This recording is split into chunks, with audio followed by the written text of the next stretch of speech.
sejam bem-vindos a mais um programa Cartórios no Ar.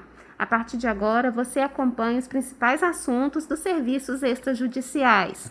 Eu sou Juliana Soares e Cartórios no Ar é uma produção do Tribunal de Justiça do Maranhão em parceria com o Colégio Notarial do Brasil, Seccional Maranhão, e é transmitido pela Rádio Web Justiça e pelo YouTube, nos canais da Corregedoria Geral da Justiça e do Tribunal de Justiça do Maranhão. Hoje, o nosso programa vai abordar a regularização fundiária. E recebemos para o nosso assunto de hoje o registrador de imóveis do primeiro ofício de registro de imóveis de São Luís, Dr. Zenildo Bodna. Dr. Zenildo, seja muito bem-vindo ao nosso programa. Muito obrigado, nossa saudação a todos e especial cumprimentos pela iniciativa tão importante para levar informação qualificada aos nossos ouvintes e ao público em geral. Dr. Zenildo, vamos falar hoje então de regularização fundiária. É comum as pessoas terem suas casas, mas não terem a propriedade, terem apenas a posse. Poderia falar um pouquinho sobre como se adquire a propriedade e como que a pessoa pode ser de direito considerada proprietária? Perfeito. É comum que muitas vezes tenhamos essa dúvida com relação ao momento que se adquire, ou melhor dizendo, como que eu posso compreender, ter conhecimento se aquela relação jurídica com um determinado bem caracteriza uma situação de propriedade ou de mera posse. Primeiro esclarecimento muito importante, não é o fato de ter um documento, um contrato, que por si só automaticamente gere o direito de propriedade. Proprietário só é aquele que tem registro num cartório de registro de imóveis. Mesmo naqueles casos que a propriedade se transfere por herança, por tempo, no caso da usucapião, ainda assim o registro é indispensável para que eu possa ter a disponibilidade desse direito, ou seja, para que ele esteja no circuito econômico e possa então ser transferido de pai para filho, por herança, por negócios em geral. Então é bem importante essa diferenciação entre a posse e a propriedade. A propriedade, portanto, sempre vai exigir essa formalização lá no registro de imóvel da circunscrição territorial correspondente à sua propriedade. Trazendo isso para o nosso assunto de hoje, para a regularização fundiária, de quem é a iniciativa de regularizar o imóvel? O próprio cidadão pode requerer? Como que se dá essa regularização? Perfeito, essa pergunta é muito importante. Nós precisamos consolidar uma cultura de proteção do direito. E o primeiro guardião da propriedade é a pessoa que está num vínculo direto com aquele bem. Esse é o primeiro que vai buscar, junto ao poder público ou por intermédio de outras iniciativas, a salvaguarda do seu direito. O primeiro passo, evidentemente, é analisar a situação do seu imóvel, verificar se ele já está protegido, ou seja, se ele já está registrado junto a um cartório de registro de imóveis. Não sendo esse bem não estando registrado, aí sim o segundo passo vai ser buscar uma das formas que a legislação coloca à disposição para oficializar esse direito. Como regra geral, essa oficialização do direito, ela depende do auxílio do poder público. E a nossa legislação, doutora Juliana, ela incumbiu o município como o principal ator da salvaguarda desse direito. O município hoje, especialmente pela última legislação, ele é o principal agente dessa promoção das regularizações fundiárias. Todavia, a forma de regularização não está circunscrita, restrita às regularizações contempladas na legislação da REURB, como nós denominamos. Nós temos outras possibilidades também. Nós temos a possibilidade da usucapião para aquelas hipóteses que não se enquadram nas hipóteses da legislação da REURB. Então, como regra geral, é o município. No nosso caso específico aqui de São Luís e da grande São Luís, nós temos uma atuação muito forte por parte do Estado também, a CECID, que inclusive acolhe e recepciona a maior parte desses pleitos, e aí sim o poder público vai analisar a hipótese e vai dar o encaminhamento adequado. Vamos ter alguns casos também que a gente chama de regularização fundiária inominada, cuja consolidação da ocupação aconteceu até 19 de dezembro de 1969. São para casos mais antigos. Nestas hipóteses, o reconhecimento da propriedade é mais fácil, ele pode ser feito diretamente junto ao registro de imóveis, mas sempre é importante destacar, mesmo nessa hipótese, a necessidade de que o poder público municipal ateste, primeiro, a antiguidade da ocupação e, segundo, que aquele núcleo informal já está consolidado. E é importante também esclarecer que essa modalidade, ou esse rito de regularização inominado, não é uma regularização titulatória. Ela vai depender, sim, da outorga dos títulos para que aquela pessoa tenha acesso ao direito de propriedade. Então, são várias formas. A regra geral é que é no município, mas aí o poder público pode avaliar outras possibilidades. E aqueles casos que envolvem uma situação de imóvel isolada, num contexto urbano já consolidado com outras titulações, podem evidentemente contar com o patrocínio de um advogado ou um defensor público para a salvaguarda desse direito. Uma outra seria a pergunta seguinte: ações de regularização fundiária podem ser aplicadas de forma individualizada ou para projetos específicos para alcançar o maior número de pessoas?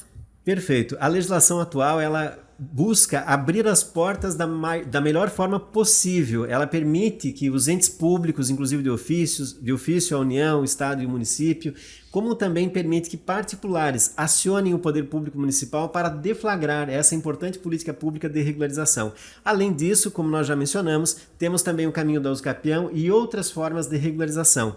É importante que muitas vezes até aqueles imóveis que aparentemente têm um registro antigo do local da edificação, do loteamento, eles muitas vezes não têm a abertura individualizada da matrícula e também dependem de regularização. Então tudo vai depender muito da análise da situação concreta para aí se buscar a forma de titulação. E muitas pessoas têm dúvidas quanto ao custo de se fazer, né? Qual o valor a se pagar para realizar essa regularização fundiária? Perfeito. Essa colocação ela é muito importante e ela envolve vários aspectos, inclusive o custo da própria regularização. A opção da lei, em termos gerais, principalmente para imóveis urbanos, foi considerar duas modalidades, a REURB-E, que é a regularização especial, e a REURB-S. A REURB-S é para aquelas hipóteses de família, de pessoas que não têm outro imóvel e cuja renda, como regra geral, é até 5 salários mínimos. Isso para o Poder Público Federal, no caso da União, tem uma portaria específica que estabeleceu em 5 salários mínimos e também, como regra geral, tem sido assim, até 5 salários mínimos. Nestes casos, doutora Juliana, não só os custos do próprio projeto em si de regularização, não há esse custo, como também os custos das serventias extrajudiciais. Lá no registro de imóveis, as certidões necessárias para a regularização, as diligências de busca, o ato de abertura de matrícula e depois o próprio registro da regularização em si será feito de forma totalmente gratuita. E inclusive a legislação ela foi além, ela se preocupou também com a questão tributária. Então, se há algum débito pendente com o município ou na própria operação de transmissão antecedente, esses débitos não são exigidos na ocasião do registro, ou seja, a regularização pode ser feita independente da existência ou não de certificação de regularidade fiscal. Já a modalidade especial, para as pessoas que não se enquadram nesses critérios econômicos de até 5 salários mínimos e também aí sim os custos devem ser suportados por essas pessoas, tanto no que diz respeito à regularidade fiscal, como também o próprio custo do projeto em si o município pode cobrar dos envolvidos. Isso está relacionado ao tamanho da propriedade ou não? Tem algum limite de tamanho, de área?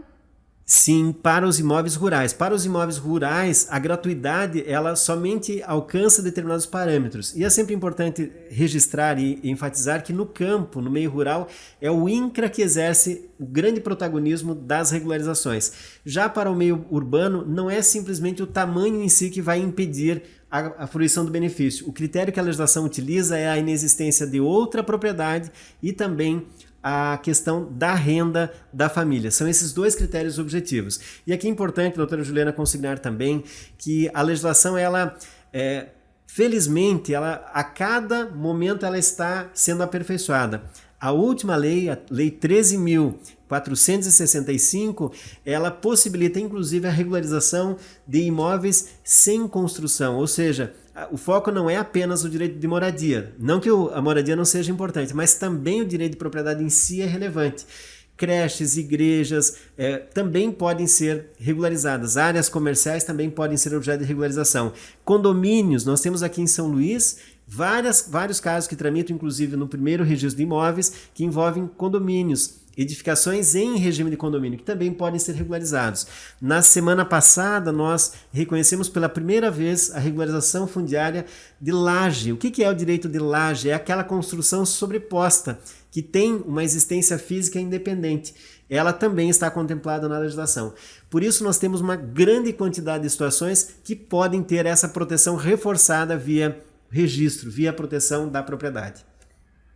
Aqui na Ilha de São Luís, né, como em todo o estado, a gente percebe um aumento das ocupações irregulares. Aqui a gente vê muito até aqueles ares de casa. Isso pode ser regularizado?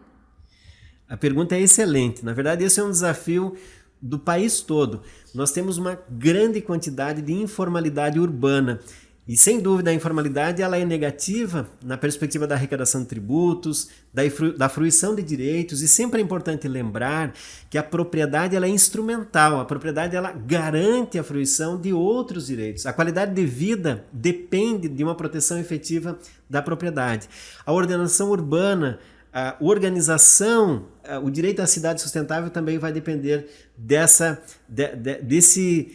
conquista. Por isso, é importante que o poder público desenvolva aqueles instrumentos que estão contemplados no Estatuto da Cidade e faça esse mapeamento, inclusive com medidas preventivas para evitar ocupações irregulares. E quando essas ocupações acontecem, se utilize de mecanismos como a regularização para dar ordem, para fazer com que a cidade seja bem cuidada e também os direitos daquela população diretamente implicada. Então esse tema é de extrema relevância. A organização da cidade depende da instrumentalização desse conjunto de políticas públicas que a nossa legislação contempla.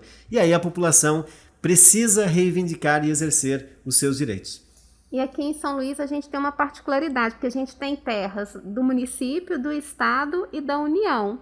E como isso é verificado no registro de imóveis? Perfeito. Esse é um tema que nos desafia muito, porque o que nós precisamos é de muita cooperação. O município, como eu já destaquei, ele tem um protagonismo por excelência. Hoje, infelizmente, a legislação ela só dá a prerrogativa para o município expedir CRF, que é a Certidão de Regularização Fundiária. A ideia é que a legislação seja aperfeiçoada para que outros entes também tenham essa prerrogativa. Então o município ele acaba tendo essa prerrogativa por excelência, mas nada impede que o Estado também, naquelas áreas que são de sua propriedade, também atue. Aqui, inclusive, nós temos uma atuação muito forte da CECID, que, aliás, tem até um manual que está disponível para todos na internet, muito interessante, que fala muito sobre essa política pública aqui no estado do Maranhão. E temos também na ilha, como a doutora Juliana colocou, uma situação muito peculiar que envolve terras de marinha, propriedades da União. E a União também precisa entrar nesse circuito para que a propriedade seja reconhecida.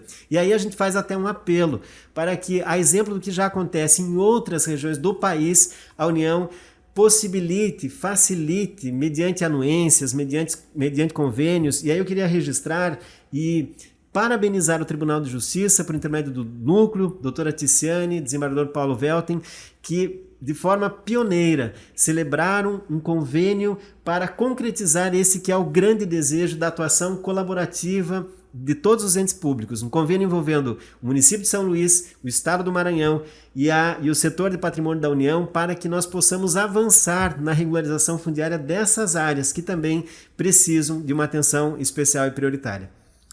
E a regularização fundiária, ela gera impactos socioeconômicos. Quem são os mais favorecidos com essa regularização?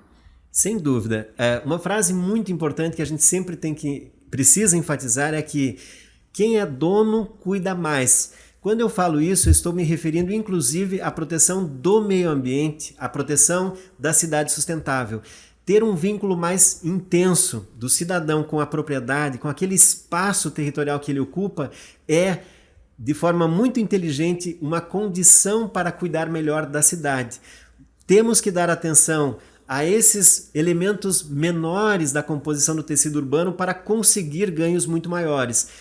Já estou me referindo a um dos direitos fundamentais. E aí nós podemos trazer uma série de outros direitos relacionados à arrecadação de tributos, relacionados à própria valorização daquele bem, uma propriedade regularizada.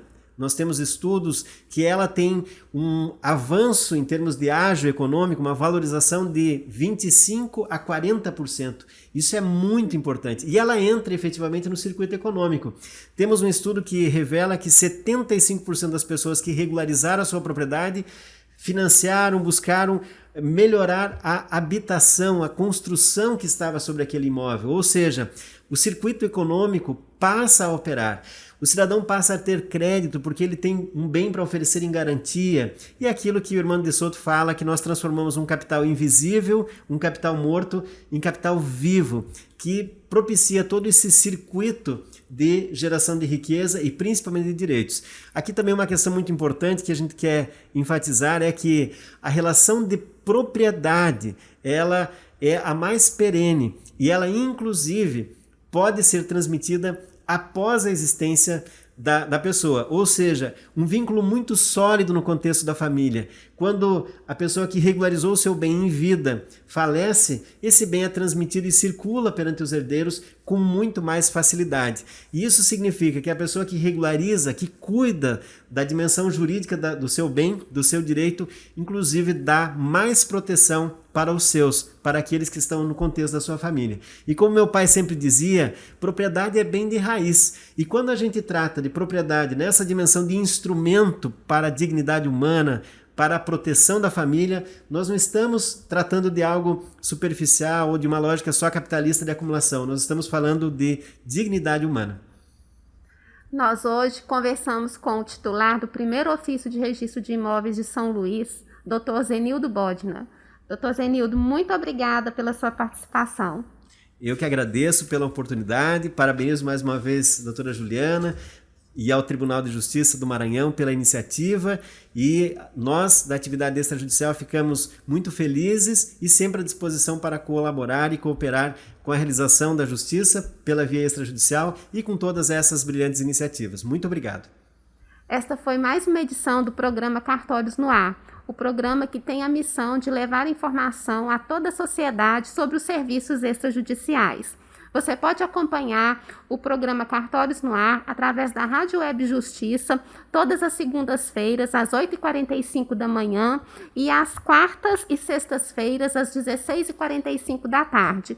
E também pelo YouTube, agora nos canais da Corregedoria Geral da Justiça e do Tribunal de Justiça do Maranhão. Até a nossa próxima edição.